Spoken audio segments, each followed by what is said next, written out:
Olá, mais uma aula de petrografia com o professor Paulino Batista para a turma de mineração do CETEC Cursos Técnicos. Tudo bem? Eu espero que sim. Espero que vocês tenham gostado da nossa última aula. Como eu falei na nossa última aula sobre tipos de rochas, nós teríamos uma aula grande. Essa aula de tipos de rocha eu divido em 4 partes, vocês viram a primeira ontem, hoje é a segunda parte. Nas partes 2, 3 e 4, nós vamos falar especificadamente em cada uma delas sobre um grande grupo de rocha. A de hoje são as rochas que eu mais gosto. São as rochas magmáticas. Aí alguém pode perguntar, mas professor, por que o senhor gosta mais das rochas magmáticas? Porque elas envolvem discussões para além da geologia. Elas discutem, elas permitem discussões sobre filosofia, sobre teologia, porque ela envolve muito imaginário. O magma sempre fascinou o homem. As erupções vulcânicas, quando o magma transforma-se em lava, as conotações, analogias que nós fazemos ao vermelho do magma, vermelho amarelado, né? Do magma ao inferno religioso. E também porque esse magma é ele que dá origem a tudo que tem no planeta Terra. Lembrem-se, há 4,7 bilhões de anos atrás, a Terra era apenas uma bola de magma no universo. E essa bola de magma vai perdendo energia e vai se solidificando, dando origem à crosta. O magma, ele movimenta, a partir das suas correntes e convecções, ele movimenta as placas tectônicas, que fazem com que o relevo terrestre vá se ajustando. Ele promove abalos sísmicos, tectonismos, vulcanismos, que dão origem ao relevo terrestre. Então, o magma é um elemento fantástico, além de ter contribuído para a formação da hidrosfera, da atmosfera, da biosfera. A gente sabe que o magma possui todos os elementos químicos conhecidos e o que nós ainda vamos descobrir. É riquíssimo em minerais, dá origem a vários tipos de minérios. Então, assim, é um tipo de rocha fantástico, a rocha magmática.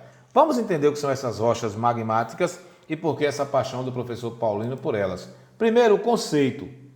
As rochas magmáticas, elas também podem ser denominadas como rochas ígneas. Tanto faz magmática ou ígneas. Normalmente se usa mais ígneas, é uma linguagem mais técnica, mas o senso comum prefere usar magmáticas, porque fica até mais fácil fazer analogia. Magmáticas vem do magma, então é mais fácil para a gente entender. Mas o termo ígnea deriva do latim ignis, que significa fogo. Então são rochas que surgem do fogo.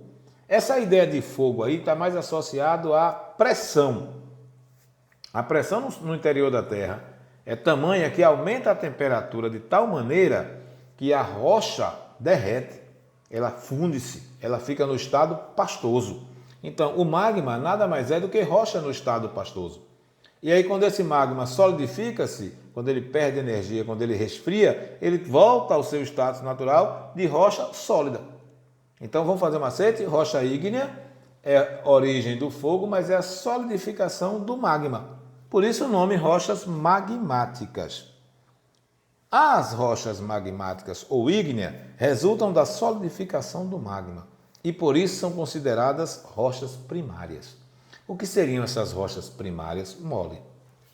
São as primeiras rochas que surgem no planeta. Já nos diz Silva aí no seu livro de 2013. Essas rochas primárias, elas somam 70% da crosta terrestre. Foi o primeiro tipo de rocha que apareceu. Lembrem-se, são as rochas ígneas ou magmáticas que vão dar origem, por metamorfismos, às rochas metamórficas, ou por intemperismos, às rochas sedimentares. Então, assim, ou através de intemperismo e metamorfismo, ela dá origem também aos solos. Uma vez formados os solos, nós vamos ter a disseminação de vida vegetal e animal. Olha a importância desse grupo rochoso. Olha a importância dessas rochas magmáticas para além da construção civil, para além da extração mineral. Essas rochas, elas dão sustentáculo também à vida no planeta. Mas é pouquíssimo visto isso. A gente estuda muito pouco sobre essa formação das rochas ígneas, sedimentares e metamórficas, do processo de formação da Terra, para que a gente possa entender o quanto a geologia é importante para o surgimento e a manutenção da vida. Normalmente a gente está acostumado a associar a geologia apenas à extração mineral. E ela vai além disso. Por isso que o professor Paulo não gosta dessas aulas mais pontuais, para que nós depois possamos entrar no processo de identificação das rochas e dos minerais, que é o papel da petrografia. Um pouco mais sobre rochas magmáticas. Eu já sei que as rochas magmáticas foram as primeiras a surgir no planeta. Eu já sei que elas têm o nome magmáticas porque elas vêm do magma solidificado, mas também pode se chamar de ígneas, e aí é simples porque deriva do latim ignis, que significa fogo. Mas o que seria o magma? Vamos ao conceito geológico de magma. Mistura complexa de material rochoso fundido. Apresenta também componentes gasosos. O magma ainda pode conter material sólido, se o ponto de fusão desses materiais forem superiores à temperatura do magma, eles vão fundir-se ou solidificar-se. Quando o magma ascende à superfície durante uma erupção vulcânica, ele passa a chamar-se lava. E esta contém uma menor quantidade de gases. Vamos entender. Professor, mas tem gás no magma? Tem. Ele apresenta componentes gasosos. Olha o que eu falei anteriormente, o magma possui todos os elementos químicos da tabela periódica.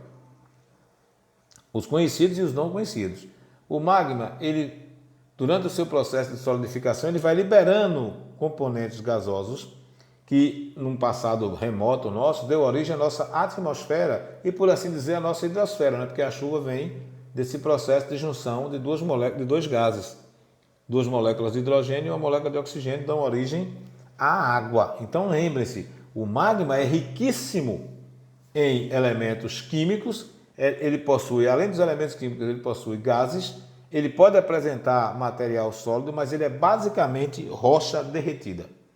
Ok? É material rochoso fundido. Guarda isso aí. Magma é material rochoso fundido. Ou rocha no estado pastoso. Alguns autores vão chamar também o magma de rocha no estado semilíquido ou líquido. Eu prefiro o termo pastoso, porque quando eu olho para o magma, eu só consigo imaginá-lo pastoso. Eu não vejo isso aí como semilíquido ou como líquido. Mas se aparecer também não está errado, porque são nomenclaturas de outros autores. Ok? Bom, como eu falei anteriormente, as rochas magmáticas elas foram as primeiras a formar na Terra, com o resfriamento da parte externa do planeta, que a gente chama de crosta. Com o resfriamento da crosta, pronto. Professor, como é que deu origem à crosta? O magma, ele começou a perder energia. Quando ele começou a perder energia, ele foi resfriando. Então, é como se a gente fervesse um leite em casa. E quando o leite ferve, que ele esfria, fica a nata, que é a gordura que acumulou ali ao redor do leite, na parte superior do leite, perdão. O que é que vai acontecer com a Terra? Essa parte superior do manto, ela resfriou, então ela solidificou. Deu origem à crosta terrestre, que é onde a gente vive, onde a vida acontece. Lembrando que essa crosta terrestre ela vai ter uma profundidade média aí de 80 quilômetros. E é a parte mais fina. O manto, que é onde ficou o magma, a maior concentração do magma, ele vai ter 2.700 quilômetros de espessura. Olha, 60 quilômetros para 2.700. Pode conter no magma vários minerais. E aí, quando essa rocha magmática se forma, ela é riquíssima em minerais. Até mesmo ouro e cobre, que já são minérios. Então, nós temos uma riqueza mineral abundante. E aí já vai um macete do professor Paulino. Todo local que tem rocha magmática, ele vai ter jazida mineral. Não necessariamente de ouro, de cobre, mas vai ter ferro, vai ter bronze, vai ter chumbo. Então, há uma riqueza mineral absurda nas rochas magmáticas. E essas rochas magmáticas, elas se dividem em duas categorias. Tá? E aí é bem simples, são duas categorias principais das rochas magmáticas. E nós vamos aprender. A primeira são chamadas de rochas intrusivas ou plutônicas. Rochas intrusivas ou plutônicas. E nós temos também as rochas magmáticas extrusivas ou vulcânicas. Vamos ficar espertos. Extrusiva é fácil, porque é o que sai. Então, extrusiva sai. O que é que sai? O magma.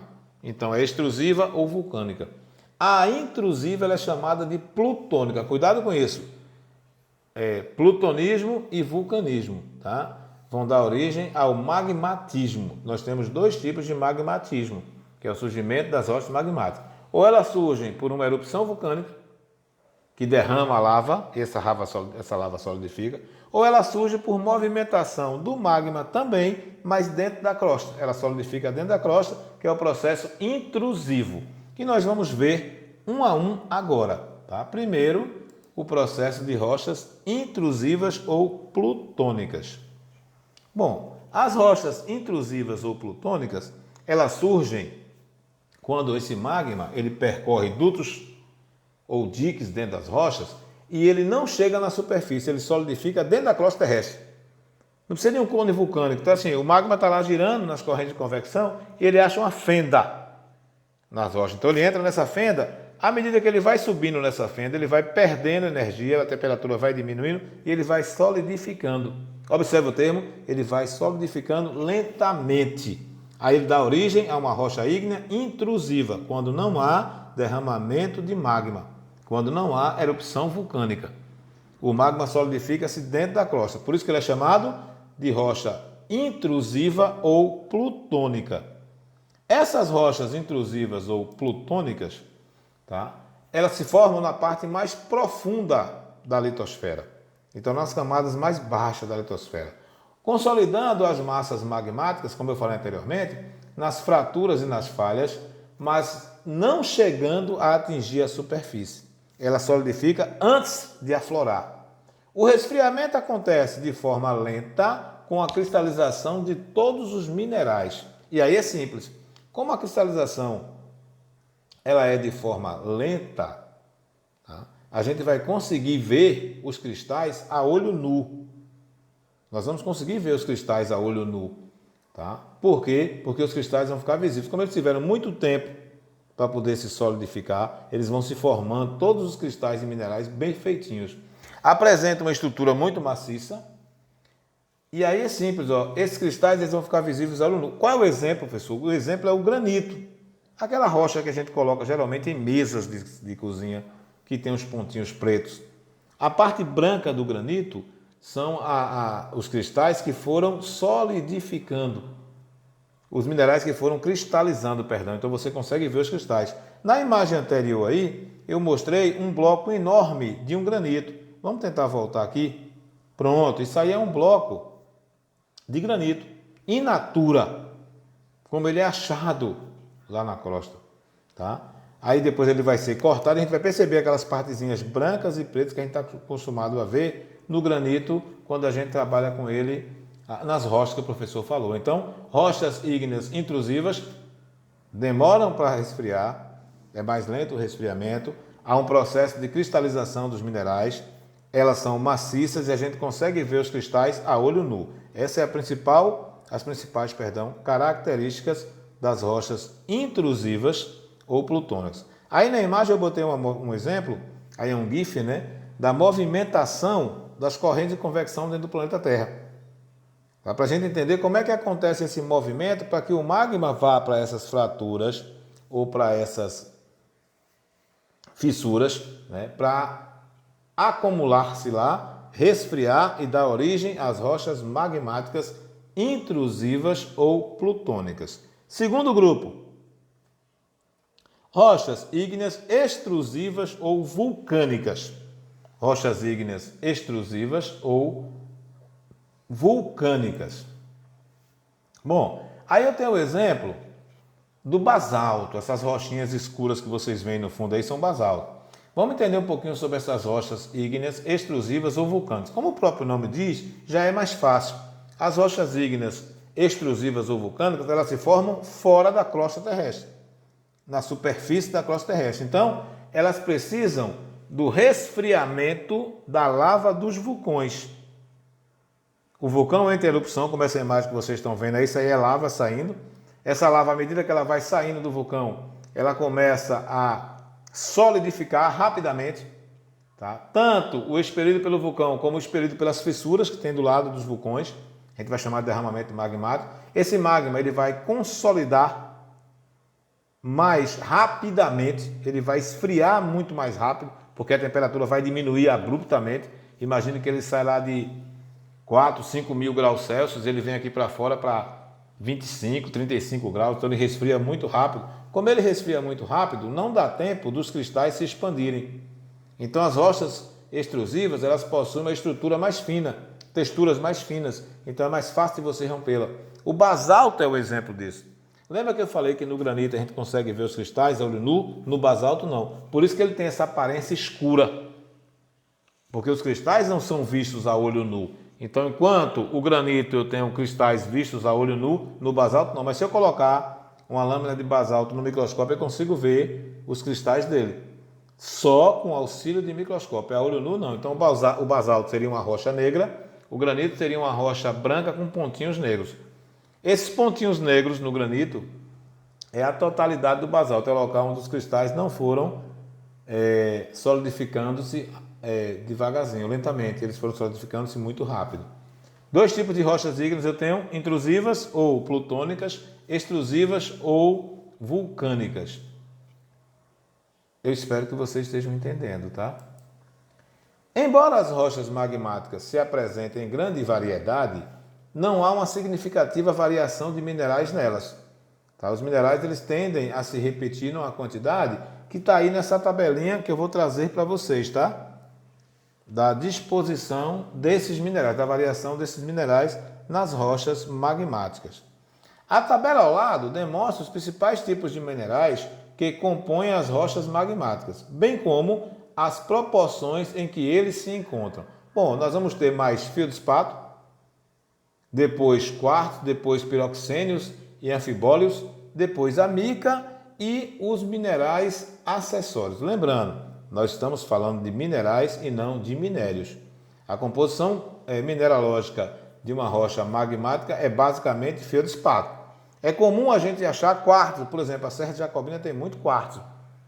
Aqui nós temos quartzos e quartzitos, desse processo de intemperismo e metamorfismos que a Serra da Jacobina passou ao longo dos seus 3,6 bilhões de anos, 3,3 bilhões de anos. Para quem não sabe, a Serra da Jacobina é esse complexo aqui que tem Serra do Cruzeiro, lá as serras da Iamana e vai até Pindobaçu, vai até Jaguarari, lá perto de Senhor do Bonfim. Uma última informação sobre as rochas ígneas, e não menos importante, já deixo o link para a nossa próxima aula. Ó. As rochas magmáticas, ou ígneas, elas podem se transformar em outros tipos de rocha ao longo do tempo. O intemperismo causa desagregação das partículas das rochas, depositando em locais específicos e formando as rochas sedimentares. Ou seja, se a rocha magmática sofre intemperismo, ela vai virar rochas sedimentares. Se as rochas magmáticas sofrem intemperismos, plural, elas se transformam em rochas sedimentares. Por outro lado, as altas temperaturas e pressões podem transformar rochas ígneas em rochas metamórficas. O que significa dizer, o intemperismo transforma rochas magmáticas em rochas sedimentares, o metamorfismo transforma rochas ígneas ou magmáticas em rochas metamórficas. Não esqueçam, as rochas ígneas são as rochas primárias. É o primeiro grande grupo de rocha que surge no planeta a partir da solidificação do magma. Uma vez solidificado esse magma, seja no interior da crosta ou na superfície da crosta, eles vão sofrer intemperismo ou metamorfismo. Se sofrer intemperismo, essa rocha transforma-se em rocha sedimentar. Se sofrer metamorfismo, essa rocha transforma-se em rocha metamórficas. Chegamos ao final de mais uma de nossas aulas. Espero que vocês tenham gostado, tenham aprendido com o professor Paulino. Gratidão pela atenção de vocês. Fiquem com Deus e até o nosso próximo encontro, se Deus nos permitir.